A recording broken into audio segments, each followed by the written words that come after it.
Friends,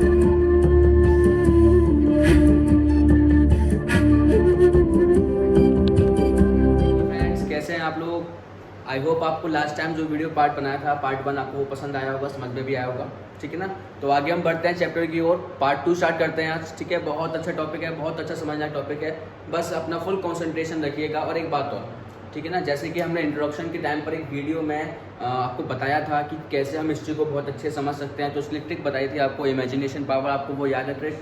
अगर हमें chapter याद रखना है तो चैप्टर को सीरीज में लेके चल रहे हैं बिल्कुल, और इमेजिनेशन के साथ याद रखना है, ठीक है ना।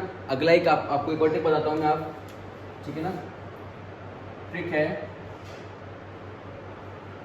रिकॉल। नेक्स्ट ट्रिक है हमारी रिकॉल।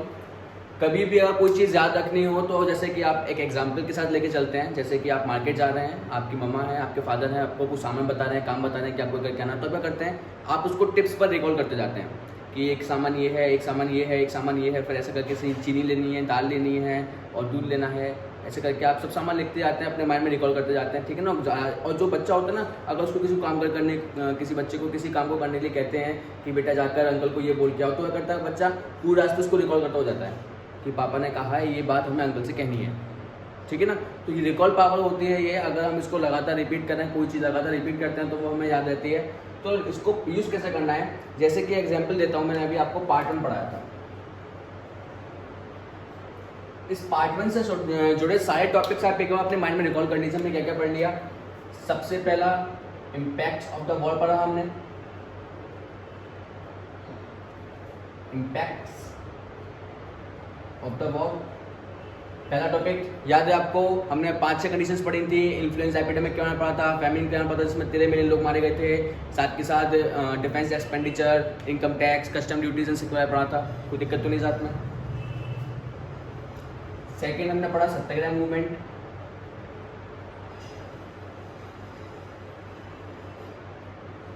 बिल्कुल सीरीज में चल रहा है। 1914 से 1918 के बीच में फर्स्ट वर्ल्ड वॉर चला। 1915 में गांधी जी वापस आके साउथ अफ्रीका से। साउथ अफ्रीका क्यों गए थे गांधी जी? क्योंकि उनको वहां पर रेशियल डिस्क्रिमिनेशन, रेसिस्ट रेजिंग के खिलाफ एक लड़ाई करनी थी, ठीक है ना। सत्याग्रह मूवमेंट गांधी जी ने 3 जगह लागू की, 1916, 17, 18, ठीक है। 6 चंपा बिंदी, 7 खेड़ा फल, 8 अहम को मिल, ओके, याद है। उसके बाद रूल एक्ट पढ़ा हमने, याद है रूल एक्ट क्या था? रूल एक्ट इम्पीरियल लेजिस्लेटिव द्वारा हरीडली पास किया गया था। ये सरकार को इतनी शक्तियाँ दे रहा था कि वो किसी भी पॉलिटिकल प्रिजनर को 2 साल के लिए जेल में डालते बिना किसी मुकदमे के, ठीक है। रूल एक्ट को दबाने के लिए रूल एक्ट सत्याग्रह चालू किया गया गांधी जी द्वारा।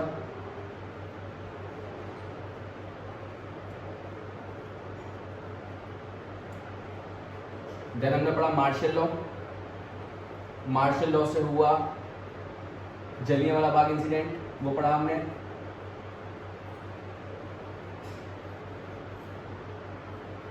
जलियांवाला बाग इंसिडेंट याद आपको? 13 अप्रैल को 1919 में हुआ जलियांवाला बाग इंसिडेंट अमृतसर के अंदर, जिसमें बहुत सारे लोग इकट्ठे हुए थे बैसाखी फेयर को एंजॉय करने के लिए, और कुछ लोग इकट्ठे हुए थे वहाँ पर ब्रिटिशर्स के ऑप्रेसिव लॉज को ब्रेक करवाने के लिए, ठीक है ना, उनके खिलाफ प्रोटेस्ट कर रहे थे। और जनरल डायर जो था वो पूरे जलियांवाला बाग में एंटर कर गया और उसने सब लोगों को मार दिया, ठीक है, याद है ये बात। उसके बाद हमने पढ़ा खिलाफत इश्यू के बारे में,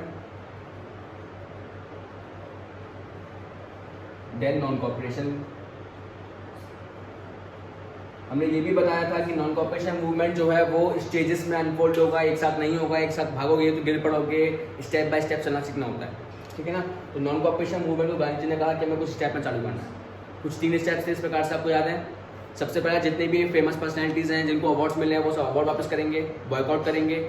सेकंड, सारे मिडिल क्लास लोग, जितने भी इंडस्ट्रियलिस्ट हैं, वर्कर्स हैं, पीजेंट्स हैं, जो भी रेवेन्यू पे कर रहे हैं, या फिर जो भी ट्रेडर्स हैं, या फिर जितने भी लॉयर्स हैं, इंजीनियर्स हैं जो गवर्नमेंट के द्वारा गवर्नमेंट के लिए काम कर रहे हैं, वो सब अपना वर्क छोड़ देंगे, बॉयकॉट कर देंगे। एंड थर्ड, जितने भी पॉलिटिकल पार्टीज हैं वो अपने इलेक्शंस को बॉयकॉट करेंगे।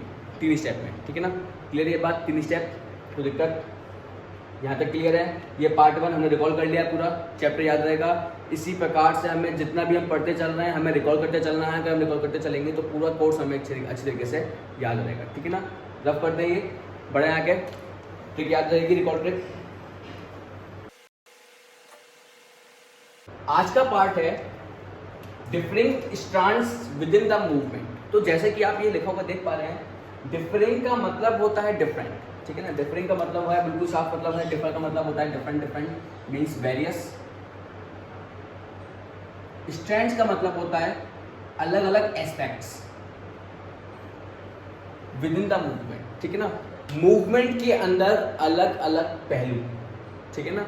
मूवमेंट के अंदर अलग अलग पहलू, इसका मतलब क्या है, इस मूवमेंट में नॉन कॉपरेशन मूवमेंट, जैसे कि हम जान चुके हैं कि गांधी जी ने देश को आजाद करवाने के लिए सत्याग्रह मूवमेंट लागू करा था, पर सत्याग्रह मूवमेंट सही तरीके से नहीं चल पा रहा था, लगातार सत्याग्रही वॉयलेंट होते जा रहे थे। तो गांधी जी ने डिसाइड किया कि वो पूरे नेशन में हिंदू मुस्लिम को एक साथ करके एक नॉन कॉपरेशन मूवमेंट की शुरुआत करेंगे।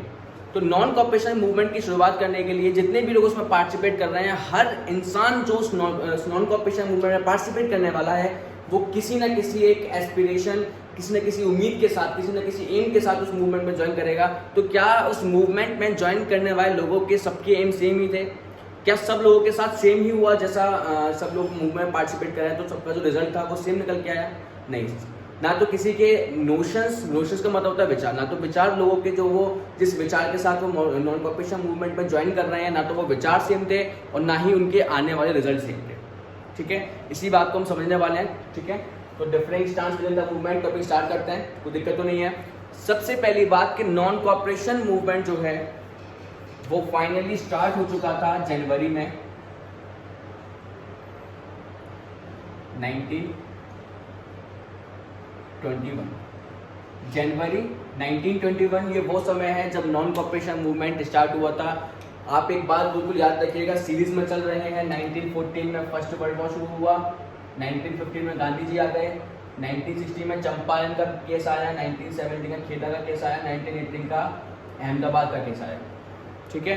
उसके बाद 1919 रोलेक्ट एक्ट, जलियांवाला बाग इंसिडेंट, ठीक है। 1920 में कांग्रेस सेशंस, सितंबर दिसंबर के यादें, and finally 1921 non cooperation movement start हो चुका था, ठीक है। 1921 जनवरी ये वो समय है जब non cooperation movement finally start हुआ। एक क्वेश्चन ये भी आता है कि भैया 1920 की ड्यूरेशन में फिर क्या हुआ होगा, ठीक है। 1920 के ड्यूरेशन में पूरी साल हमने कोई केस पढ़ा क्या? नहीं, हमने सिर्फ 1990 में जलियांवाला केस पढ़ा था, वो भी अप्रैल में हुआ था। उसके बाद मूवमेंट जो है वो क्लोज होते गए थे। फिर 1990 से 1921 इतने टाइम तक कोई भी मूवमेंट नहीं हुआ। तो क्या गांधी जी और जवाहरलाल नेहरू और जो इंडियन नेशनल कांग्रेस के मेंबर्स थे वो सब लीडर्स क्या खाली बैठे रहे होंगे?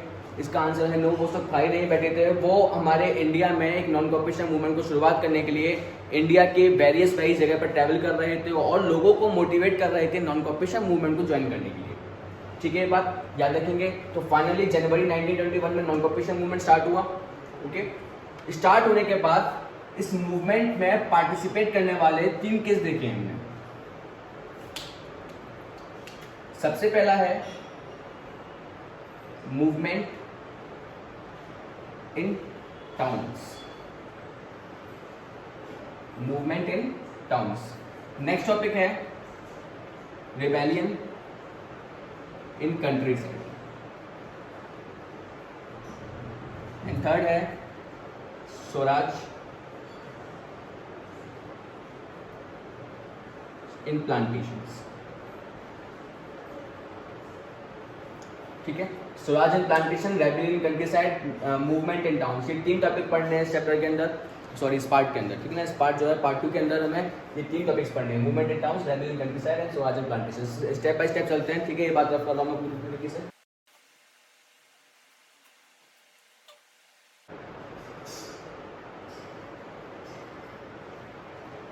जैसे ही गांधी जी ने नॉन कॉपरेशन मूवमेंट शुरुआत की नॉन कॉपरेशन मूवमेंट की जनवरी 1921 में,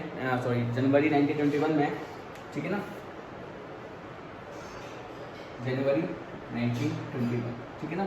ये वो ईयर है, ये वो मंथ है जिस समय नॉन कॉपरेशन मूवमेंट स्टार्ट हुआ। तो जनवरी 1921 में नॉन कॉपरेशन मूवमेंट स्टार्ट होने के बाद सबसे पहले टाउन से मिडिल क्लास वाले वो लोग थे जो मूवमेंट को सपोर्ट करने के लिए, मूवमेंट में पार्टिसिपेट करने के लिए आगे आए। सबसे ज़्यादा मूवमेंट में पार्टिसिपेशन किसका था? मिडिल क्लास लोगों का। Middle class peoples firstly participated participated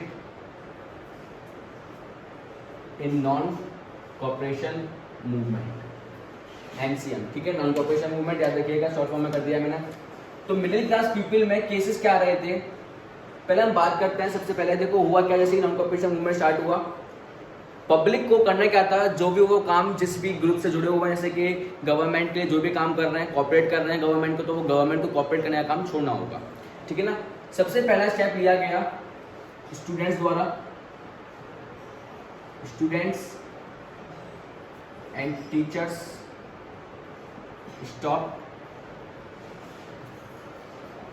teaching in government controlled schools and colleges.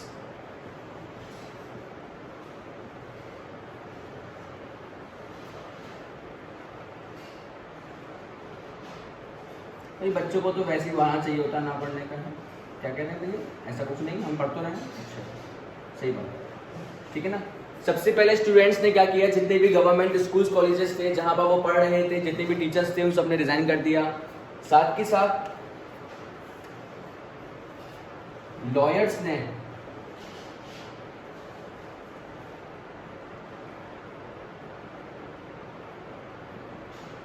boycotted their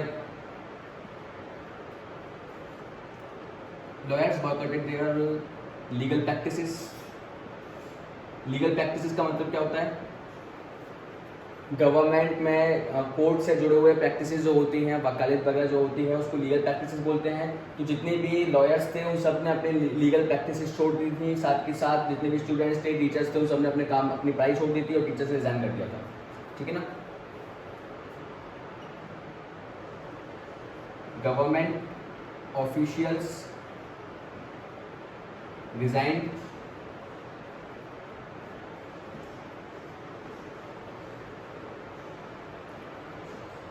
liquor shops picketed, ठीक है। लिकर का मतलब क्या होता है, शराब, शराब के ठेके। तो अंग्रेजी शराब के ठेके जो होते हैं वो बंद होने लगे थे। कैसे होता क्या है, हमारे यहाँ इंडिया में जो दो टाइप की शराब हुआ करती थी, पहले तो वही होते हैं पौवा, ठीक है, कुट्टू, ओके, और बाकी जो इंग्लैंड वगैरह से आई थी वो कहती बियर, विस्की, वाइन, ठीक है ना।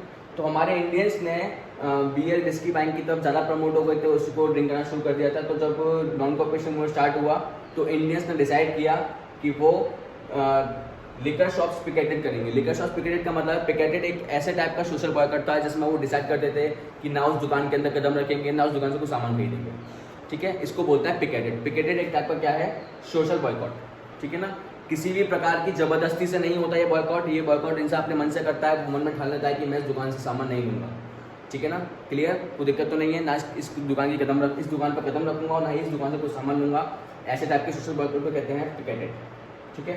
तो लिकर शॉप्स पर पिकेटेड साफ लिख देते हैं, लिख लीजिएगा।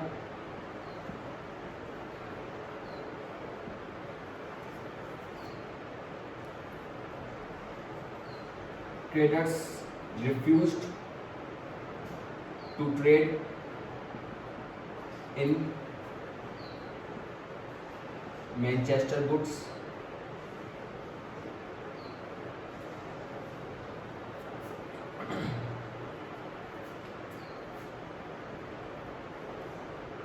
and financiers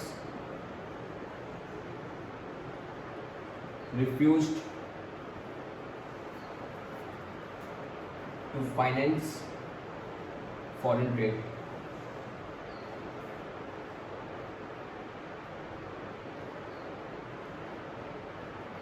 ठीक है, जितने भी ट्रेडर्स वगैरह थे, व्यापारी लोग थे, व्यापारी लोगों ने मना कर दिया कि ना तो हम अपनी दुकान पर मैनचेस्टर का कोई भी कपड़ा या मैनचेस्टर का बना हुआ कोई भी गुड सर्विसेज को सेल करेंगे। और साथ के साथ जितने भी दुकानदार थे उन्होंने कुछ दुकानों तो ऐसे भी किया, कपड़ों के व्यापारी ने ऐसा किया कि जितने भी मैनचेस्टर के लाए हुए कपड़े रखे हुए थे उन सब ने वो सारे कपड़े यूज बॉनफायर्स में बंद कर दिए, ठीक है ना। At some places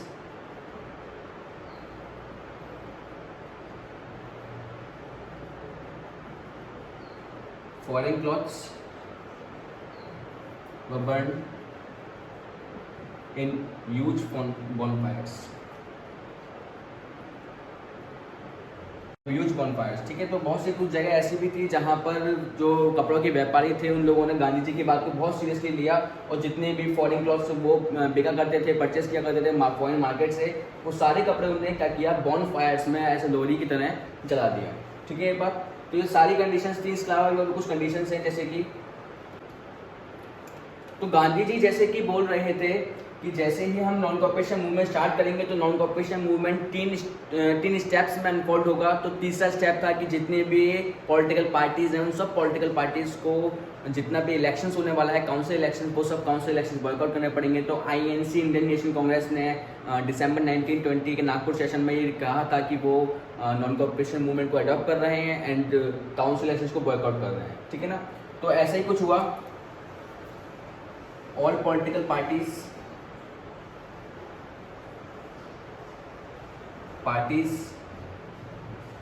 boycotted council elections. India की सारी पॉलिटिकल पार्टीज ने गांधी जी की बात को मानते हुए सारी पॉलिटिकल पार्टीज ने काउंसिल इलेक्शंस को बॉयकॉट कर दिया, सिवाय एक पार्टी की जो थी except justice party of Madras. Madras की जस्टिस पार्टी ने मना कर दिया काउंसिल इलेक्शंस को बॉयकॉट करने के लिए। क्यों? क्योंकि ये पार्टी थी नॉन ब्राह्मण्स की और इनका मानना था कि काउंसिल इलेक्शंस में पार्टिसिपेट करके ही पावर को कंट्रोल में लिया जा सकता है, कोई ऐसी पावर जो कि इन ब्राह्मण्स को ही दी जाती है, ठीक है ना। तो ब्राह्मण्स को जो पावर मिलती थी वो पावर हमारे नॉन ब्राह्मण्स को नहीं दी जा रही थी उस समय पर। तो पावर लेने के लिए इन्हें काउंसिल इलेक्शंस में पार्टिसिपेट किया और गांधी जी की बात को रिफ्यूज़ कर दिया, बोले हम काउंसिल इलेक्शंस को बॉयकॉट नहीं करेंगे, ठीक है। तो ये है टाउन्स के अंदर लोग कैसे कैसे मूवमेंट को पार्टिसिपेट कर रहे थे। बट एक बात तो आपको बताते हैं कि जैसे ही मूवमेंट शुरू हुआ जनवरी 1921 में, उसके अगले ही साल 1922 में मूवमेंट कॉल्ड ऑफ भी हो गया।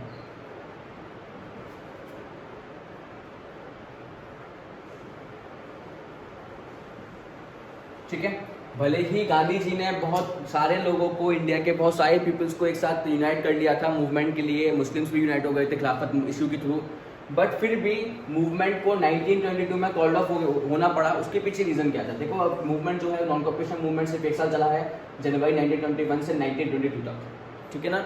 इसके कॉल्ड ऑफ होने की रीजन क्या थे? सबसे पहली बात तो मूवमेंट को इतने सारे लोग पार्टिसिपेट कर रहे हैं, मिडिल क्लास लोग पार्टिसिपेट कर रहे हैं, स्टूडेंट टीचर्स हैं, अपने स्टूडेंट्स ने स्कूल छोड़ दिए, एजुकेशन छोड़ दी, जितने टीचर्स ने रिजाइन कर दिया, लॉयर्स ने अपने लीगल प्रैक्टिस छोड़ दिए, गवर्नमेंट ऑफिसर ने रिजाइन कर दिया, शराबियों ने बोला हम भाई अंग्रेजी शराब नहीं पियेंगे, ट्रेडर्स ने रिफ्यूज कर दिया मैनचेस्टर गुड्स में ट्रेड करने के लिए, जितने फाइनेंसर्स थे उन्होंने फॉरेन ट्रेड को फाइनेंस करना बंद कर दिया, फॉरेन क्लॉथ्स बंद कर दिए गए बॉनफायर्स में, काउंसिल इलेक्शन बॉयकॉट हो गए। इतना कुछ होने के बावजूद भी गांधी जी ने एक साल में ही मूवमेंट कॉल ऑफ कर दिया। इसके पीछे क्या रीजन बने थे, ठीक है ना।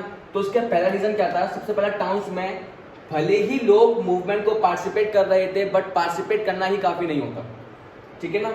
स्टूडेंट्स, टीचर्स जो अपने स्कूल्स और कॉलेजेस को छोड़ करके आए थे, अगर उसके बदले गवर्नमेंट ब्रिटिशर्स को छोड़ करके कोई अलग प्राइवेट इंस्टीट्यूट या फिर गांधी जी द्वारा या फिर कोई इंडियन मेंबर्स द्वारा खुद का कोई स्कूल या कॉलेज खोला जाता तो बच्चे वहां ज्वाइन करते पढ़ाई के लिए और टीचर्स वहां पढ़ाना शुरू कर देते। क्या स्टूडेंट्स पढ़ना छोड़ देंगे या टीचर्स पढ़ाना छोड़ देंगे? कोई भी अपना काम नहीं छोड़ेगा। स्टूडेंट को अपनी फैमिली संभालनी है, उसको अपना करियर देखना है, तो वो स्टूडेंट पढ़ेगा भी और टीचर पढ़ाएगा भी, ठीक है ना। बस एक ऑल्टरनेटिव ऑप्शन ना होने की वजह से क्या हुआ, ये चीज़ धीमे धीमे स्लो होने लगी। टीचर्स को, स्टूडेंट्स को वापस से स्कूल ज्वाइन करने पड़े, कॉलेजेस वापस से ब्रिटिशर्स को ज्वाइन करने पड़े। जितने भी लॉयर्स थे उनको एक ही काम आती है, वो होती है एडवोकेट को क्या आता है, बस वकालत करना आता है, ठीक है ना, लॉ आता है बस। अब क्योंकि उनका काम है लॉ करना, ठीक है ना, अब कोई ऑल्टरनेटिव जजेस वहाँ पे है नहीं, ऑल्टरनेटिव कोर्ट कोई है नहीं, करेंगे क्या? खाली तो बैठेंगे नहीं, उनका भी घर है, उनको भी फैमिली, उनको अपनी फैमिली चलानी है, ठीक है ना। लॉयर्स को ना चाहते हुए भी क्योंकि कोई ऑल्टरनेटिव कोर्ट नहीं था, वापस से रीज्वाइन करना पड़ा, ठीक है। जितने भी गवर्नमेंट ऑफिसर्स थे सब ने अपना काम छोड़ दिया था, पर गवर्नमेंट जॉब वाले को थोड़ा सा गवर्नमेंट जॉब की बेनिफिट्स लेने की हैबिट हो चुकी होती है, ठीक है ना। गवर्नमेंट जॉब में बहुत सारी बेनिफिट्स होती हैं, आप बात जानते हैं, प्राइवेट में जितनी बेनिफिट नहीं होती उतने गवर्नमेंट जॉब में बेनिफिट होते हैं। तो गवर्नमेंट ऑफिसर्स वाले थे, उनको कोई और ऑल्टरनेटिव ऐसी जॉब नहीं मिल रही थी, ठीक है, ना चाहते हुए भी उन्होंने भी अपना काम रिजन किया। मूवमेंट धीमे धीमे क्या हो रहा है, स्लो डाउन हो रहा है। जिस उम्मीद के साथ, जिस जोश के साथ इंडियंस ने नॉन कॉपरेशन मूवमेंट को पार्टिसिपेट किया, बट वो जोश धीमे धीमे कम पड़ रहा है। क्यों? क्योंकि हर इंसान ने सोचा था कि जैसे वो मूवमेंट शुरू कर देंगे, हो सकता है मूवमेंट शुरू करने के कुछ मंथ्स में या कुछ साल में ही हमें आज़ादी मिल जाएगी, बट ऐसा नहीं हुआ। उनको बैठे हुए खाली बहुत टाइम हो गया, स्टूडेंट्स बहुत दिन हो गए बैठे बैठे, टीचर्स को बहुत दिन हो गए बैठे बैठे, लॉयर्स, गवर्नमेंट ऑफिशियल्स, सबको बहुत टाइम हो गया। ठीक है, लिकर शॉप वाले भैया नशेड़ा आदमी है, शराबी आदमी है, कहाँ तक टिक लेगा भैया, उन्होंने कहा नहीं हम नहीं रह पाएंगे, वापस से चल दिए पीने। ठीक है ना, उनने वापस से ड्रिंक करनी शुरू कर दी। तो ये भी चीज़ क्या हो गया, ये भी ड्रॉबैक आ गया। ठीक है ना, भले ही उनने सोचा था, उनने कहा था कि वो गांधी जी को सपोर्ट करेंगे, पर लिकर शॉप जो है वो पिकेटेड हो गई वापस से। ठीक है ना, पिकेटेड जो था, जो अनशन था उनका कि हम यहाँ पे सोशल बॉयकॉट करते हैं, वो नहीं रह पाए। दुकान के सामने से गुजरते तो लगता था तलब उठ रही है, भाई ज्वाइन करना है, जाना है हमें इनको। ठीक है ना, तो वो अपनी तलब को रोक नहीं पाए, वापस से उनको पीना पड़ गया। ठीक है, traders refuse to trade in Manchester goods. ठीक है, जितने भी ट्रेडर्स थे वो सब लोग मैनचेस्टर गुड्स में ट्रेड कर रहे थे। तो आप ये बात जानते हैं कि मैनचेस्टर में सबसे ज़्यादा चीज़ जो है वो क्या है, क्लॉथ्स। ठीक है, फॉरेन के जो क्लॉथ्स बन रहे थे, मैनचेस्टर क्लॉथ्स, वे कैसे थे, बहुत ज़्यादा चीप थे। चीप क्यों थे? क्योंकि वो जो कपड़े बन रहे थे वो कैसे थे, मशीन मेड, मशीन से बन रहे थे। हम जो कपड़े बना रहे थे वो कैसे थे, महंगे। क्यों? क्योंकि वो हाथों द्वारा बनाए जा रहे थे। तो मशीन मेड चीप क्लॉथ्स थे वो, साथ के साथ कैसे थे, फैब्रिक्स थे, अच्छी क्वालिटी के थे। और हम जो बना रहे थे वो क्या थे, खादी। पहली बात तो खादी जो बन रहा था वो कॉस्टली था, क्योंकि वो ह्यूमन मेड था, हाथों से बनाया जा रहा था। दूसरी चीज़ वो कोट्स था। कोट्स का मतलब चुभने वाला था। आपने कोई कपड़ा पहना हो जो चुभता हो शरीर पर, वो कोट्स तो आप वो हो सकता है आप जो पहन रहे हो वो खादी हो जो चुभ रहा है शरीर पर। ठीक है ना, और जो क्लॉथ्स आ रहे थे मैनचेस्टर से वो थे फैब्रिक्स। तो दो रीज़न मिल गए वापस से पब्लिक को खरीदने के लिए और वापस से ट्रेडर्स को ज्वाइन करने, वापस से बेचने के लिए। जब पब्लिक आएगी, पब्लिक कहेगी नहीं भैया हमें खादी नहीं चाहिए, हमें फॉरेन का क्लॉथ चाहिए, फैब्रिक वाला, तो जो दुकानदार है उसको तो ना चाहते हुए बेचना ही पड़ेगा, वरना कस्टमर क्या होगा, दुकान छोड़ के जाएगा, किसी और दुकान पर जाएगा खरीदने के लिए। ठीक है, वही हुआ। खादी बहुत महंगा था, हर इंडियन खादी को अफोर्ड नहीं कर पा रहा था। इस बात को समझ लीजिए, खादी जो क्रॉप है, खादी जो कपड़ा है वो बहुत ज़्यादा कैसा है, महंगा है, उसको हर कोई अफोर्ड नहीं कर सकता। ठीक है ना, क्योंकि वो ह्यूमन मेड था।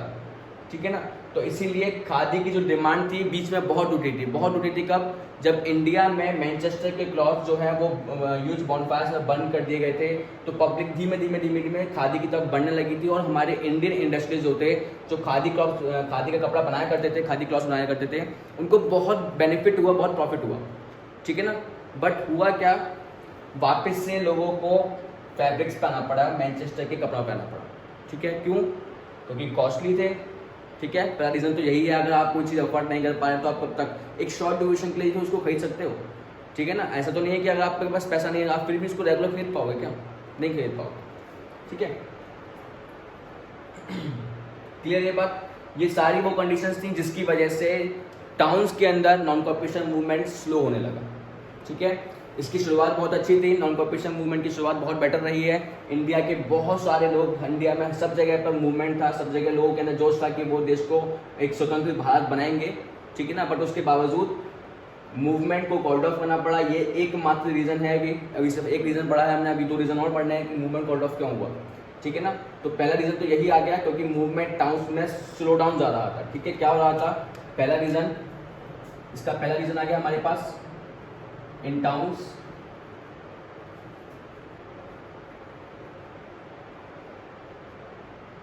movement is going slow down। ठीक है, मूवमेंट स्लो डाउन हो रहा था, सबसे पहला रीजन है ये टाउन्स का। आगे देखते हैं, रब कर दिए बात, स्टॉप करके लिख लीजिएगा।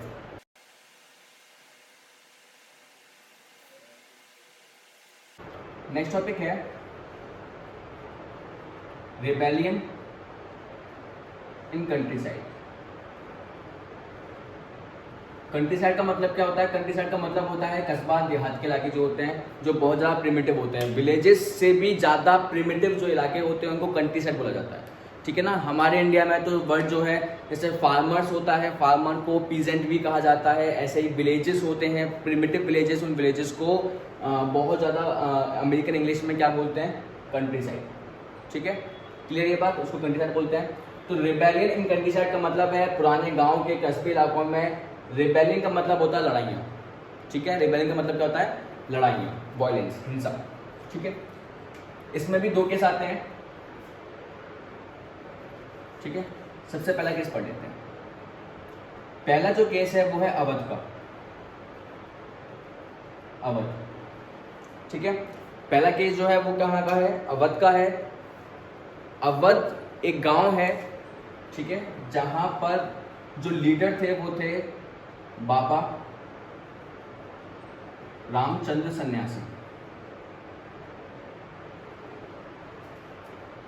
ठीक है। ये कौन थे, ये एक सन्यासी थे, बाबा रामचंद्र, ठीक है।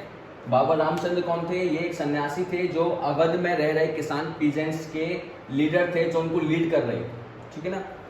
बाबा रामचंद्र सन्यासी रह चुके हैं एक indentured labour,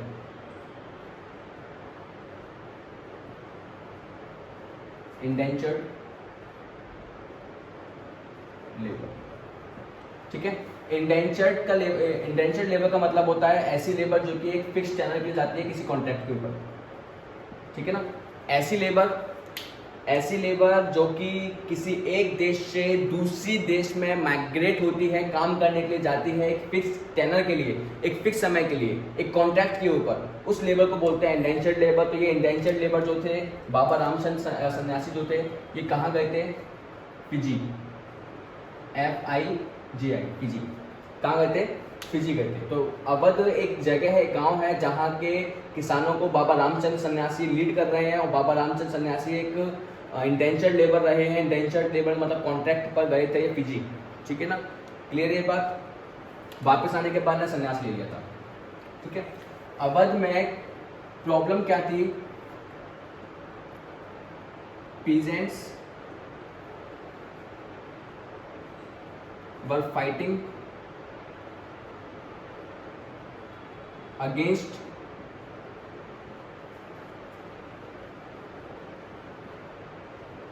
against landlords and talukdars, ठीक है। यहाँ पर जो लड़ाई थी वो ब्रिटिशर्स से नहीं थी, यहाँ की जो लड़ाई थी वो किससे थी, लैंडलॉर्ड्स से थी। Peasants were fighting against landlords, किसान जो थे वो लैंडलॉर्ड्स के खिलाफ एक लड़ाई लड़ रहे थे। क्यों, क्योंकि लैंडलॉर्ड्स जो थे, लैंडलॉर्ड्स उनको 2 प्रकार से परेशान करते थे, ठीक है। लैंडलॉर्ड्स के पास पीजेंट्स को परेशान करने के 2 रास्ते थे। पहला रास्ता था हाई रेवेन्यू, एंड सेकेंड बेगर। ये क्या चीज है, इसको समझिए, ठीक है। पीजेंट्स जो थे, पीजेंट्स के पास खुद की जमीन नहीं थी अवध में, और वो सारी जमीन किसके पास थी, लैंडलॉर्ड्स के पास। तो वो लैंडलॉर्ड से जमीन एक फिक्स टेनर के लिए, एक फिक्स समय के लिए किराए पर लिया करते थे, और उस जमीन पर जब वो फसल उगाते थे तो उस फसल उगाई हुई फसल का भी उनको एक टैक्स पे करना पड़ता था। उस टैक्स को बोलते थे रेवेन्यू, ठीक है ना। रेवेन्यू मतलब टैक्स एक ही बात होता है। तो उनको बहुत ज़्यादा रेवेन्यू पे करना पड़ता था, और साथ के साथ जिस जमीन पर वो काम कर रहे हैं उस जमीन पर काम करने के बावजूद उनको बैगर करना पड़ता था। बैगर का मतलब होता है फ्री वर्क, बैगर का मतलब होता है फ्री वर्क, ठीक है, क्लियर। सिर्फ जमीन ली थी, नौकरी करने नहीं जा रहे थे किसान लैंडलॉर्ड्स के यहाँ को नौकरी करने नहीं जा रहे थे, उसके बावजूद सिर्फ जमीन ले ली। इसी के बावजूद उनको बैगर करना पड़ता था, मतलब फ्री वर्क करना पड़ता था। किसी भी रूप में हो सकता है, वो कहते कि झाड़ू लगा दो बेटा, आके पोंछा लगा दो, सामान लिया मार्केट जा करके, कपड़े धो दो, बाल काट लो हमारे, ठीक है ना। ऐसे बहुत सारे काम जो होते, जो फ्री वर्क करवाया करते थे उन किसानों से, ठीक है ना। जबकि किसान कोई नौकर नहीं है उनके यहाँ, कोई नौकरी करने नहीं जा रहा उनके यहाँ, उनने सिर्फ ज़मीन ली है काम करने के लिए। तो ज़मीन पर अपना काम भी करो, अपनी खेती बाड़ी भी करो, और उनके काम भी करो, फ्री के काम, वो भी पैसे बिना, अनपेड वर्क, ठीक है ना। फ्री वर्क मतलब अनपेड वर्क, ठीक है ना। तो ऐसा काम उनको करना पड़ता था। इसमें सबसे ज़्यादा प्रॉब्लम्स आती थी कपड़े धोने की, ठीक है ना। ज़्यादातर जो काम हुआ करता था वो था नाई का और धोबी का, ठीक है ना। तो यहाँ की जो पंचायत थी,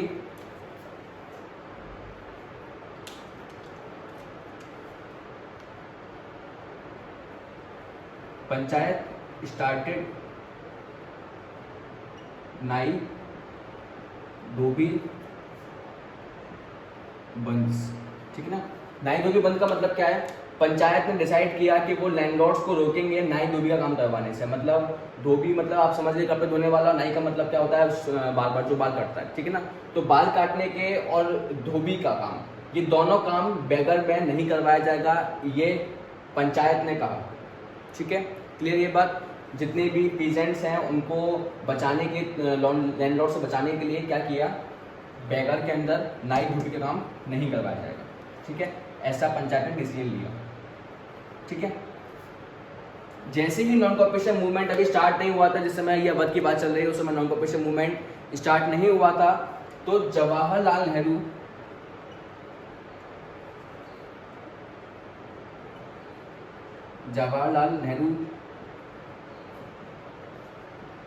केम टू अवध। तो जवाहरलाल नेहरू होते वो अवध में आ गए इन जून 1919 इन जून 1919। ठीक है, तो जवाहरलाल नेहरू जो थे, क्योंकि ये बात जानते हैं, देखो गांधी जी के जो सबसे बेस्ट उनके जो सपोर्टर रहे हैं वो जवाहरलाल नेहरू रहे हैं अपने टाइम पर। ठीक है, ये बात जानते हैं आप लोग। तो Gandhi ji non cooperation movement को शुरू करने वाले थे और नॉन कॉपरेशन मूवमेंट जनवरी में शुरू हुआ 1921 में। ठीक है ये बात। तो अभी मूवमेंट शुरू नहीं हुआ था जून 1920।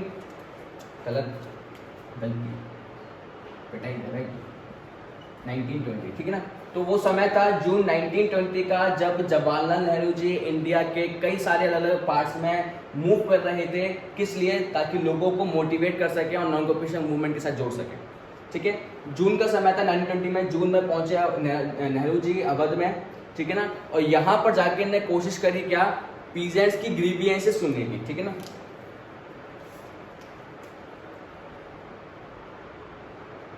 एंड ट्राइड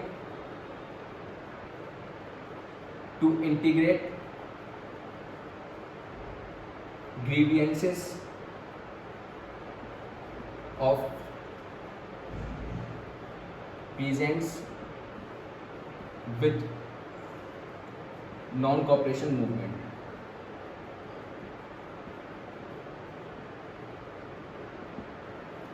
ठीक है, जवाहरलाल नेहरू जी अवध पहुंचे जून 1920 में और वहां जाकर के उन्होंने क्या किया, जितने भी किसान थे किसानों से मिलना शुरू किया और उनकी प्रॉब्लम्स को समझने की कोशिश करी, उनकी ग्रीवियंसेस, उनकी जो डिमांड्स हैं, उनकी जो ज़रूरतें हैं। ग्रीवियंसेस का मतलब होता है ज़रूरतें और जो चीज़ उनको चाहिए होती है उनको बोलते हैं ग्रीवियंसेस। ठीक है ना, अगर हम कुछ चीज़ चाहते हैं, कोई हमारा सपना होता है या फिर हमें कुछ प्रॉब्लम को लेकर के कोई सॉल्यूशन चाहिए होता है, तो उन सब चीज़ों को ग्रीवियंसेस बोल देते हैं। ठीक है ना, तो जितने भी अवध के किसान थे उनके ग्रीवियंसेस को उनको समझा, उनके विचारों को समझा, नोशंस को समझा, और समझने के बाद उन्होंने क्या किया, उन्होंने डिसाइड किया कि वो नॉन कॉपरेशन मूवमेंट के साथ उनको जोड़ेंगे। ठीक है, क्लियर। उसके बाद क्या किया,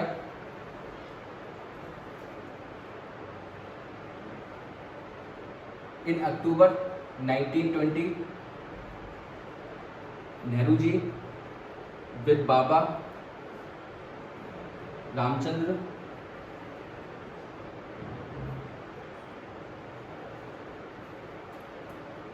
स्टार्टेड ओध सभा, ओध किसान सभा। ठीक है, नेहरू जी ने कुछ महीने रुके अवध में और वहां रुकने के बाद किसानों से मिले, उनके विचार, उनकी ज़रूरतों को समझा और समझने के बाद नॉन कॉपरेशन में इंटीग्रेट करने का डिसाइड किया।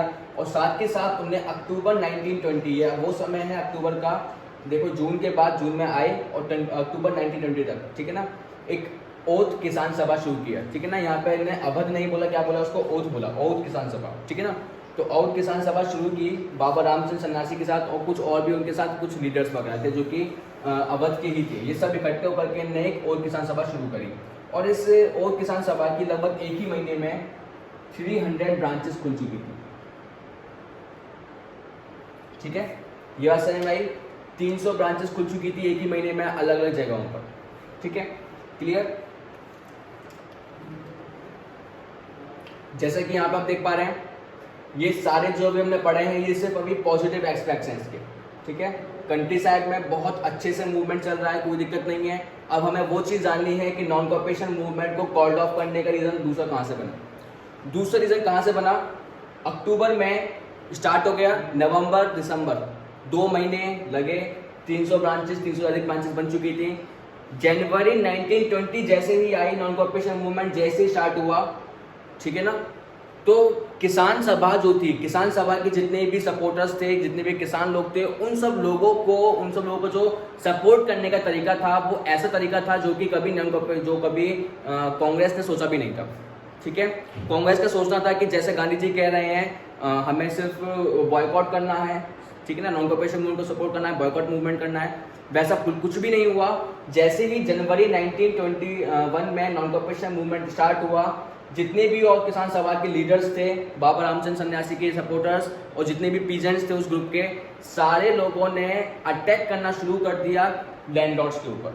ठीक है, क्लियर। एक अफवाह, एक र्यूमर उड़ने लगी कि अब नॉन कॉपरेशन मूवमेंट स्टार्ट हो गया है, अब हमें सारी ज़मीन जो है वो लैंड का रिडिस्ट्रीब्यूशन हो जाएगा और हमें रेवेन्यू पे करने की ज़रूरत नहीं पड़ेगी। ठीक है ना, क्लियर है बात। सेकंड रीजन कहां से बन गया? Awadh peasants started looting bazaars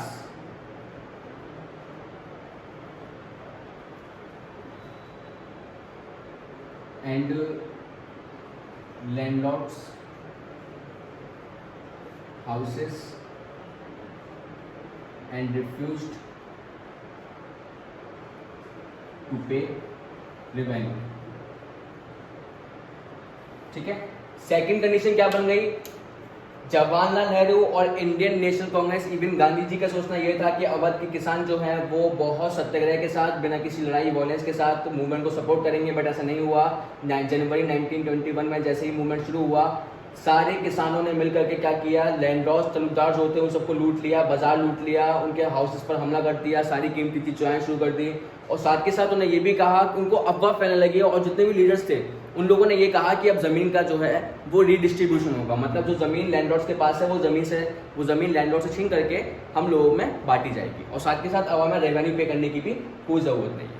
ठीक है, ये सब बात समझ में आ गई आपको। ये दूसरा रीज़न बना नॉन कॉपरेशन मूवमेंट को कॉल्ड ऑफ करने का। ओके, रफ करते हैं।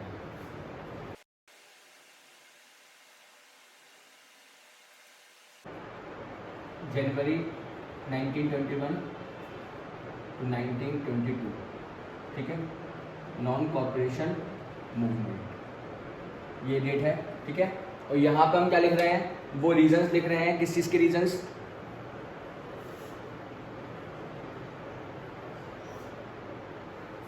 Non cooperation movement called off होने के रीजंस। ठीक है, अगला जो टॉपिक है वो है ट्राइबल पीपल का। ठीक है, अभी हमने किस का पढ़ लिया? मिडिल क्लास का पढ़ लिया। ठीक है, सेकंड हमने पीजेंट्स का पढ़ लिया, थर्ड आता है ट्राइबल पीपल का।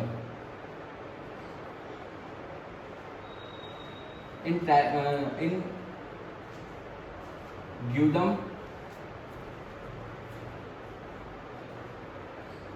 हिल्स ऑफ आंध्र प्रदेश। ठीक है, अगला जो केस है वो कहाँ का है हमारा? आंध्र प्रदेश का केस है। आंध्र प्रदेश में ग्यूडम हिल्स एक पहाड़ी इलाका है, एक फॉरेस्ट एरिया है जहाँ पर बहुत सारी आदिवासी कम्युनिटी रहती हैं। ठीक है ना, यहाँ पे कौन रहते हैं? आदिवासी कम्युनिटीज रहती हैं। Tribal people lives in this area. ठीक है, ट्राइबल पीपल रहते हैं यहाँ पर। ट्राइबल पीपल का मतलब होता है आदिवासी लोग। ठीक है, तो आदिवासी लोगों की प्रॉब्लम्स क्या थी? जैसे कि आप ये बात समझते हैं, ये बात जानते हैं कि जब ब्रिटिशर्स हमारे इंडिया में आए थे तो ब्रिटिशर्स ने हमारे फॉरेस्ट को भी कैप्चर किया था।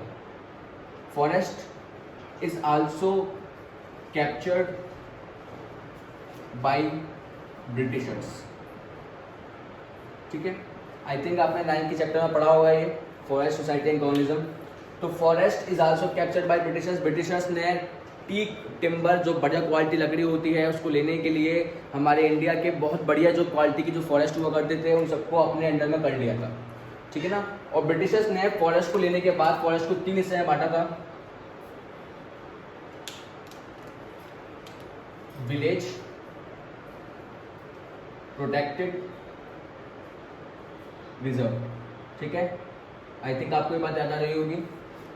सिर्फ विलेज वाला फॉरेस्ट ही ऐसा फॉरेस्ट था जिसमें ट्राइबल पीपल को जाने की इजाज़त थी, बट विलेज वाले फॉरेस्ट में बहुत सारी चीज़ें नहीं हुआ करती थी, ठीक है ना। जैसे ट्राइबल पीपल जो होते हैं आदिवासी, वो तो अपने फूड के लिए, लाइवलीहुड के लिए पूरी तरीके से डिपेंडेंट होते हैं किस चीज़ के ऊपर, ठीक है ना। अपने किस चीज़ के लिए पूरी तरीके से किसके ऊपर डिपेंडेंट होता है अपने लाइवलीहुड के लिए,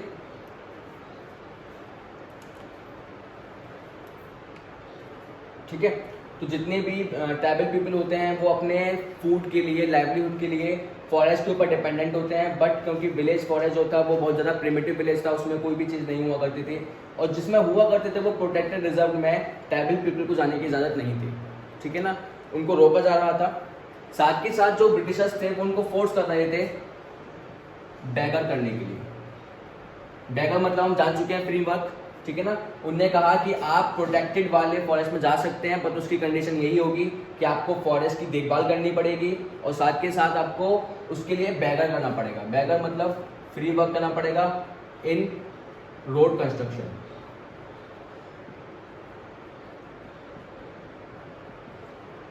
ठीक है। फॉरेस्ट से लकड़ियाँ कट करके शहरों में पहुंचाया जाया करती थी, तो फॉरेस्ट में रोड बनाने की एक मूवमेंट एक शुरुआत कर दी थी ब्रिटिशर्स ने, रोड कंस्ट्रक्शन इन फॉरेस्ट, ठीक है ना। तो उस रोड कंस्ट्रक्शन के लिए लेबर की जरूरत पड़ती, तो उन्होंने कहा कि आपको फ्री वर्क करना पड़ेगा रोड कंस्ट्रक्शन करवाने के लिए, ठीक है ना।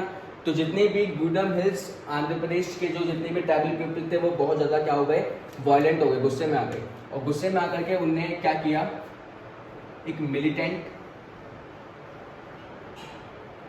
गुरिल्ला एक्ट चालू कर दिया, ठीक है ना। ये मिलिटेंट गुरिल्ला एक्ट क्या था, जितनी भी ट्राइबल कम्युनिटीज थी उनने हथियारों का इंतजाम किया, प्रिमिटिव वेपन्स इस्तेमाल किए, और अपनी खुद की क्या कर ली, आर्मी बना ली। उन्होंने कहा कि जो भी हमारे फॉरेस्ट में हमको फॉरेस्ट से छीनने आएगा या अलग करने आएगा, हम उन लोगों को मार देंगे। तो मिलिटेंट गुरिल्ला एक्ट चालू कर दिया, और क्या किया, tribal people started revolted against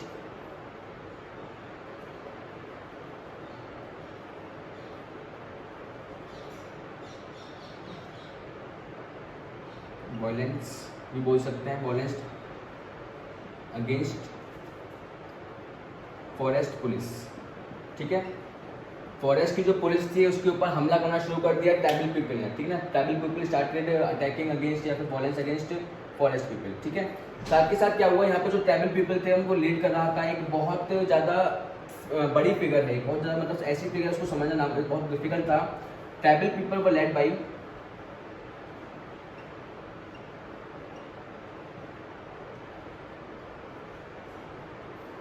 ठीक है।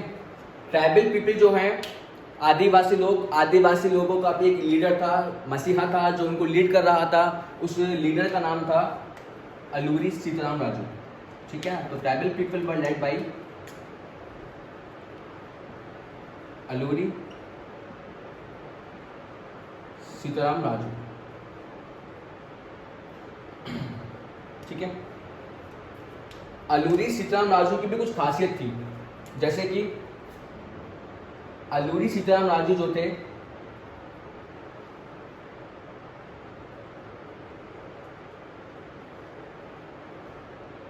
Is a supporter of Gandhi जी,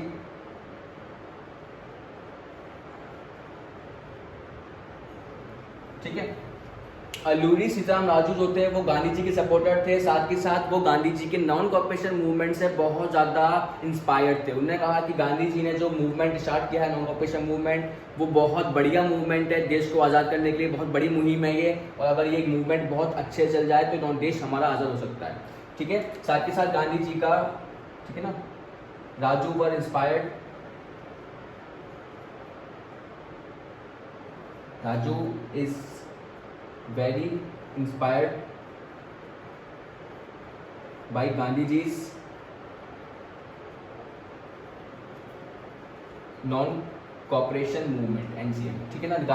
राजू जो थे वो बहुत ज़्यादा इंस्पायर्ड थे गांधी जी के नॉन कॉपरेशन मूवमेंट के साथ। साथ के साथ राजू ने अपने ट्राइबल पीपल्स को ये भी कहा कि वो ड्रिंक करना छोड़ दें, ठीक है, और साथ के साथ खादी कपड़ा पहनना शुरू करें।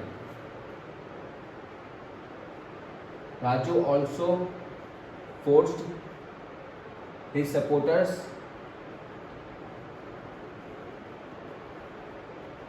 to drink and start wearing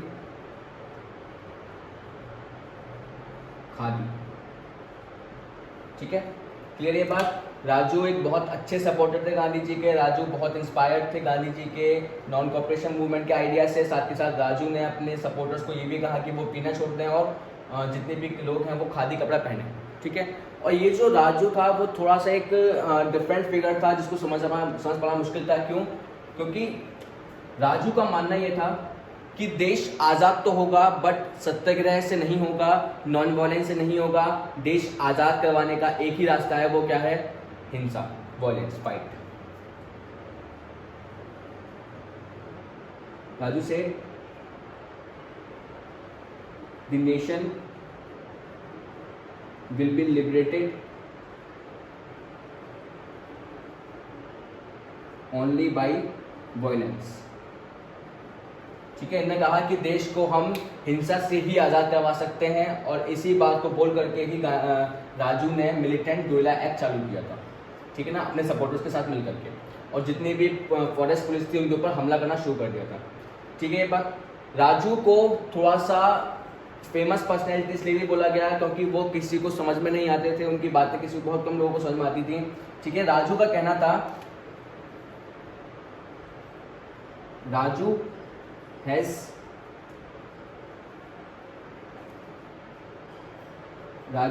can do astrological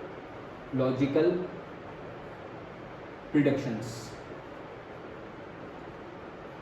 ठीक है, राजू का कहना था कि वो आकाशवाणी भी कर सकता है, मीन्स ये बता सकता है कि इन फ्यूचर क्या होने वाला है। ठीक है, ऐसी कुछ शक्तियां हैं, मतलब राजू का कहना था कि उसके पास ब्लैक मैजिक की शक्तियां हैं। ठीक है ना, वो आकाशवाणी कर सकता है। एंड साथ ही साथ उसने ये भी कहा था कि इवन उसको गोली लग जाए तो भी वो मरेगा नहीं।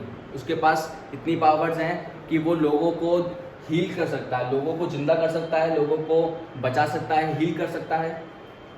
ठीक है, इसके पास पावर है, ही कैन हील पीपल। ठीक है, और साथ ही साथ एक पावर और थी, वो क्या थी? Even bullet shoot but still he will survive। ठीक है, समझ में आ गया। राजू की बहुत सारी बातें थी, जैसे कि राजू गांधी जी के सपोर्टर थे, राजू गांधी जी के नॉन कॉपरेशन मूवमेंट से इंस्पायर्ड थे, राजू के जो सपोर्टर्स थे। ठीक है ना, उन सबको ने कहा कि वो पीना छोड़ दें और खादी पहनना शुरू कर दें। राजू ने ये भी कहा था कि देश नॉन कॉपरेशन से आज़ाद हो सकता है, साथ के साथ नॉन कॉपरेशन के साथ वायलेंस का इस्तेमाल भी करना पड़ेगा। सिर्फ सत्याग्रह से ही देश आज़ाद नहीं होगा। राजू एस्ट्रोलॉजिकल प्रेडिक्शन कर सकता था, लोगों को ठीक कर सकता था और गोली लगने के बावजूद जिंदा रह सकता था। ऐसी कुछ बहुत सारी फेमस बातें थी राजू की। ठीक है, clear. But in 1924 Raju captured and sentenced to death।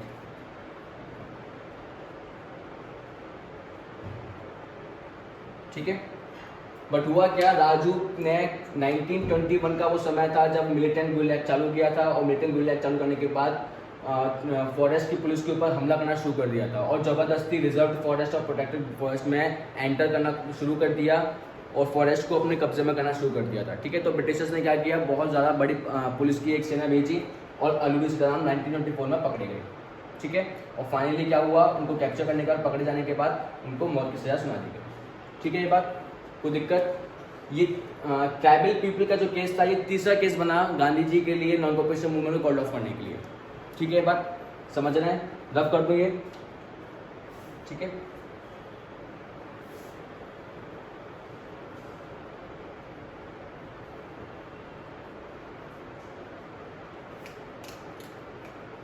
Okay, तो ये बन गया क्या? Third reason, Gudem hills of Andhra Pradesh,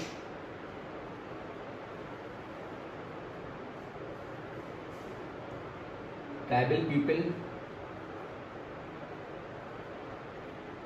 started attacking on forest police। ठीक है, ये तीसरा रीजन बना। ये भी कौन सा टॉपिक चल रहा है अभी, ये रिबेलियन इन कंट्रीसाइड टॉपिक था। रिबेलियन कंट्रीसाइड के 2 केस हैं, एक तो पीजेंट कम्युनिटी के अवध के और ट्राइबल कम्युनिटी गुदाम हिल्स ऑफ आंध्र प्रदेश के। ठीक है, ये बात दोनों टॉपिक्स क्लियर है आप लोगों को। ठीक है, हमने टाउन्स पढ़ लिया, रिबेलियन इन कंट्रीसाइड पढ़ लिया, अब आखिरी है हमारा स्वराज इन प्लांटेशंस। ठीक है, स्टॉप करके सब लिख लीजिएगा, मैं रफ कर रहा हूँ।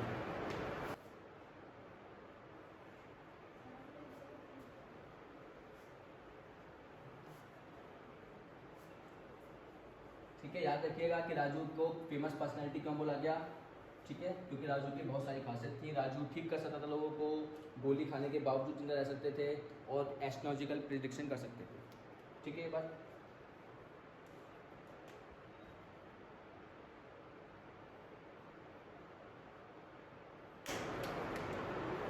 अगला टॉपिक आता है स्वराज इन प्लांटेशंस। ठीक है, सबसे पहली बात तो ये कि प्लांटेशन क्या होता है, इस बात को समझिए। ठीक है, प्लांटेशन क्या है?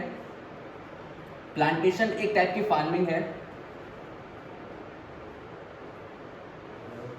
ठीक है, ये एक टाइप की क्या है? Farming. Plantation is a type of farming in विच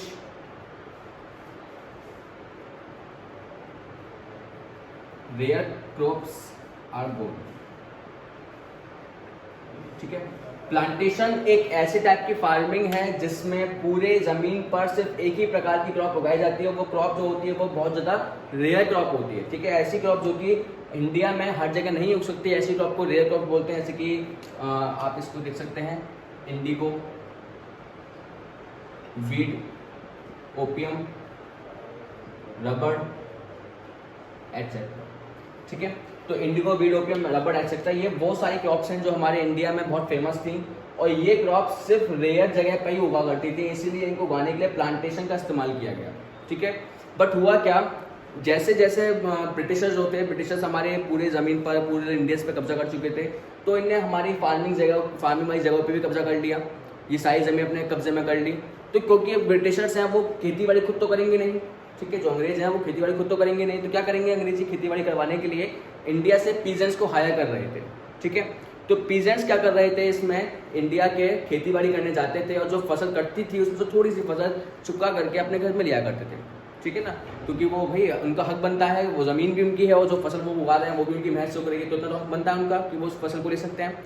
तो हुआ क्या करता था, जितने भी फार्मर्स थे वो थोड़ा बहुत फसल को ले लिया करते थे, बट जो इंडिगो, वीट, ओपियम जो है वो बहुत महंगा होता है, रबड़ बहुत महंगा होता है, पूरे वर्ल्ड में नहीं उग पा रहा था और ब्रिटिशर्स जो है उसको हमारे इंडिया से दूसरी कंट्रीज को एक्सपोर्ट कर रहे थे बहुत हाई बेनिफिट्स पर। ठीक है, ये बात समझ में आ रही है। तो ब्रिटिशर्स को जो एक्सपोर्ट था उसकी क्वांटिटी रिड्यूस होने लगी, तो ब्रिटिशर्स ने क्या किया, एक एक्ट लागू किया जिसका नाम था इनलैंड एमिग्रेशन एक्ट ऑफ, ठीक है, 1859। ये इनलैंड एमिग्रेशन एक्ट जो है वो कब शुरू हुआ था, 1859 का वो ईयर था जिस समय हमारे इंडिया में इनलैंड एमिग्रेशन एक्ट स्टार्ट हुआ। इनलैंड एमिग्रेशन एक्ट कह रहा है कि जितने भी किसान इस प्लांटेशन में वर्क करेंगे उन प्लांटेशन वर्कर्स को फसल उगाने तक समय तक उस जगह पर ही, उस खेत के अंदर ही रहना पड़ेगा। उसमें खेत के साइड से क्या होते थे, छोटे छोटे क्वार्टर्स बना दिए जाते थे। ठीक है ना,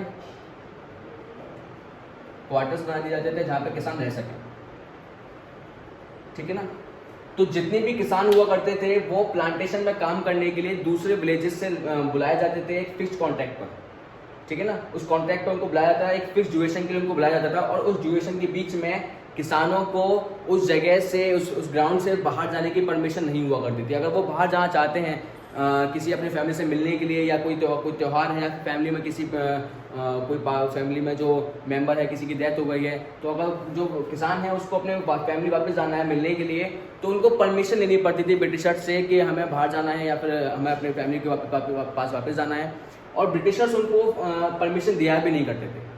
ठीक है, ये बात समझ पा रहे हैं। तो प्लांटेशन सिस्टम जो था वो हमारे इंडिया में इनलैंड एमिग्रेशन एक्ट ऑफ 1859 के द्वारा लागू किया गया और इस एक्ट में जितनी भी पीजेंट्स इस खेत में काम करेंगे, उनको फसल उगने तक उस खेतों में ही रहना पड़ेगा एक फिक्स टाइम के लिए, वो इस ज़मीन को छोड़ के नहीं जा सकते। ठीक है, क्लियर ये बात। तो जितने भी स्वराज इन प्लांटेशन, जितने भी प्लांटेशन में जो लोग वर्क कर रहे थे उनके लिए, ठीक है ना, स्वराज क्या था उनके लिए, उनकी आज़ादी क्या थी? उनकी आज़ादी ये नहीं थी कि उनको देश का निर्माण चाहिए, ठीक है ना, ब्रिटिश से आज़ादी चाहिए। उनके लिए आज़ादी क्या थी? इस जगह से बाहर निकलना और जब मन चाहे वो अपने घर जा सकें, ठीक है ना, यही, ठीक है ना, यही उनकी आज़ादी थी। और जैसे ही गांधी जी ने नॉन कॉपरेशन मूवमेंट स्टार्ट किया जनवरी 1921 में, तो कुछ बातें फैली स्वराज प्लांटेशन वर्कर्स के तक कि गांधी जी अब आ चुके हैं, नॉन कॉपरेशन मूवमेंट स्टार्ट हो गया है और देश आज़ाद हो चुका है। मीन्स उनको ऐसा फील हुआ कि स्वराज मिल चुका है, हम आज़ाद हो चुके हैं। तो जितने भी प्लांटेशन वर्कर्स थे वो स्वराज को, उनको लगा कि स्वराज मिल चुका है, तो वो प्लांटेशन यहाँ से बाहर निकलने लगे। बट उनकी जो मंजिल थी वो क्या थी? उनका घर पहुँचना, ठीक है ना, उनकी मंजिल क्या थी? घर पहुँचना। पर वो अपनी मंजिल तक पहुँच ही नहीं पाए। हुआ क्या, जैसे ही वो बढ़ने लगे रास्ते में तो कुछ हड़ताल चल रही थी रेलवे लाइंस पर जो हो रही थी हड़ताल, उससे वहाँ पर वो रोक लिए गए। और रोकने के बाद क्या हुआ, पुलिस ने उनको पकड़ लिया और वापस से प्लांटेशन में खरीदते हुए ले गया और बहुत पिटाई लगाई उन लोगों की, ठीक है ना। तो इसमें बताया गया है कि कैसे कैसे ये कुछ सारे केसेस बन रहे थे इंडिया में non cooperation movement called off होने के, ठीक है। ऐसा ही एक और इंसिडेंट है, वो है चौरी चौरा इंसिडेंट। 1922 में एक गांव था जिसका नाम था चौरी चौरा, ठीक है ना। ये चौरी चौरा इंसिडेंट भी बहुत फेमस है, ठीक है। चौरी चौरा इंसिडेंट में क्या हुआ, जो पब्लिक थी, पीसफुल प्रोसेशंस थे, वो क्या कर रहे थे, बैठे हुए थे अपना और गवर्नमेंट के खिलाफ प्रोटेस्ट कर रहे थे। तो पुलिस ने क्या किया, हमला कर दिया इनके ऊपर और बहुत सारे लोग इसमें भाग भी गए और उनको अपना विलेज छोड़ के जाना पड़ा, ठीक है। बॉम्ब अटैक्स हुए थे चौरी चौरा पर, तो ठीक है ना। तो ये सारे वो केसेज हैं जिसकी वजह से गांधी जी ने non cooperation movement call of हुआ। चौथा रीज़न उनको मिल गया, कहाँ से? चौथा रीज़न मिल गया उनको, Swaraj and plantations. Plantations where plantation workers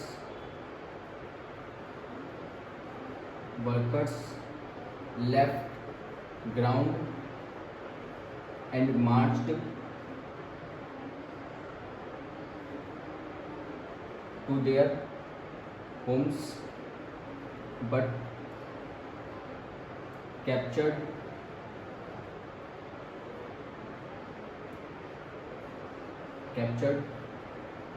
and brutally beaten.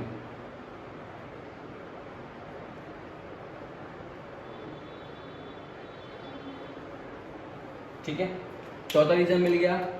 पांचवा रीजन भी मिला उनको, कहां से? चौरी चौरा इंसिडेंट से।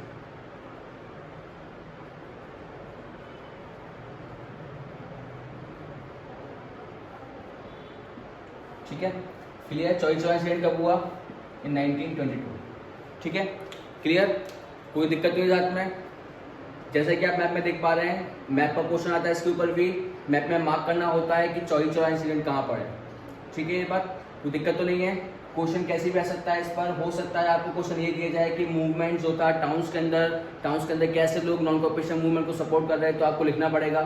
और क्वेश्चन ये भी बन सकता है कि टाउन्स में मूवमेंट स्टूडेंट क्यों होने लगा, या हो सकता है क्वेश्चन इस प्रकार से आए कि अवध का केस क्या था, तो आपको लिखना पड़ेगा कि अवध में पीजेंट्स को बैगर करना पड़ता था और उनके पास उतनी ज़मीन नहीं थी, तो वहाँ के बाबा रामचंद्र सन्यासी और जवाहरलाल नेहरू ने मिलकर और किसान सभा बनाई, ठीक है। बट मूवमेंट कॉल्ड ऑफ करने का रीजन क्यों बन गया? क्योंकि वहाँ के जो पीजेंट्स थे उन्होंने बाजार को लूट लिया, लैंडलॉर्ड्स को उनके ऊपर हमला कर दिया, ठीक है ना। ऐसे ही क्वेश्चन ये बन सकता है कि आंध्र प्रदेश का गिलो मिल्स केस क्या था, तो गिलो मिल्स ऑफ आंध्र प्रदेश भी एक रीजन बना गांधी जी के non cooperation movement called off करने के लिए। क्यों? क्योंकि वहाँ की जो ट्राइबल कम्युनिटी थी वो बहुत ज़्यादा वायलेंट हो गई थी, उन्हें मिलिटेंट ड्यूल एक्ट चालू कर दिया था और पुलिस के ऊपर हमला करना शुरू कर दिया था, ठीक है। ऐसे प्लांटेशन, स्वराज एंड प्लांटेशन का केस हुआ। क्वेश्चन ये बन सकता है कि प्लांटेशन वर्कर्स ने नॉन कॉपरेशन मूवमेंट में क्या एम लिया था, तो उनका एम था बस कि वो अपने घर पहुंच जाएं, ठीक है। और प्लांटेशन में, स्वराज प्लांटेशंस में इनलैंड एमिग्रेशन एक्ट जो है वो खत्म हो जाए, मतलब फिर उनको कभी भी अपने घर जाने की इजाज़त मिल सके, ठीक है। ये बात कोई दिक्कत तो नहीं है। चौरी चौरा इंसिडेंट भी समझ में आ गया आपको, कोई दिक्कत तो नहीं है। हो सकता है क्वेश्चन इसमें अवध को मार्क करने को आ जाए, या फिर गिलो मिल्स को मार्क करने को आ जाए, ठीक है, या फिर चौरी चौरा इंसिडेंट कहाँ पे हुआ, क्लियर। ये बात चौरी चौरा कहाँ पर है, मार्क कीजिए, ये क्वेश्चन आ सकता है, ठीक है। क्लियर? आई होप आपको पार्ट 2 अच्छे समझ में आ गया होगा, इसका कॉन्सेप्ट समझ में आ गया होगा, स्कीम समझ में आ गया। पार्ट 2 में हमारा कॉन्सेप्ट ही यही था कि क्यों इंडियंस नॉन कॉर्पोरेशन मूवमेंट को गांधी जी की एक आवाज़ पर मूवमेंट में पार्टिसिपेट कर रहे थे। क्यों? क्योंकि हर इंडियन जो इस मूवमेंट में पार्टिसिपेट कर रहा है, सबके अपने अलग अलग नोशंस थे, अपने अलग ग्रीवियंस थे, विचार थे, उनकी अपने अपनी अलग अलग क्या की ज़रूरतें थी, जिनको लेकर के मूवमेंट में पार्टिसिपेट किया गया। और non corporation movement called off क्यों हुआ वो भी रीजंस पढ़ लिए। 5 रीजन है non corporation movement called off होने के। ठीक है, टाउन्स में मूवमेंट स्लो डाउन होने लगा, अवध में भी वायलेंस हुआ, ब्लूजम हिल्स में भी वायलेंस हुआ, प्लांटेशंस के लोग बेवजह ही पीटे गए और 24/14 इंसिडेंट हुआ। इसकी वजह से गांधी जी को एक स्ट्रॉन्ग रीजन मिल गया non corporation movement called off करने का। ठीक है, गांधी जी ने ये भी कहा कि नॉन कॉर्पोरेशन मूवमेंट करने के लिए पहले तो सत्याग्रही जितने भी लोग हैं जो मूवमेंट को स्टार्ट करवा रहे हैं, जो भी लोग मूवमेंट में पार्टिसिपेट कर रहे हैं, उनको सत्याग्रह की राह पे चलना होगा। उनको सीखना होगा कि कैसे हमें लड़ाई करनी है, देश को आज़ाद करवाना है, तो पर सत्याग्रह की राह पे चलते हुए। ठीक है, ये बात। इसी के साथ पार्ट 2 खत्म होता है। Thank you, all the best.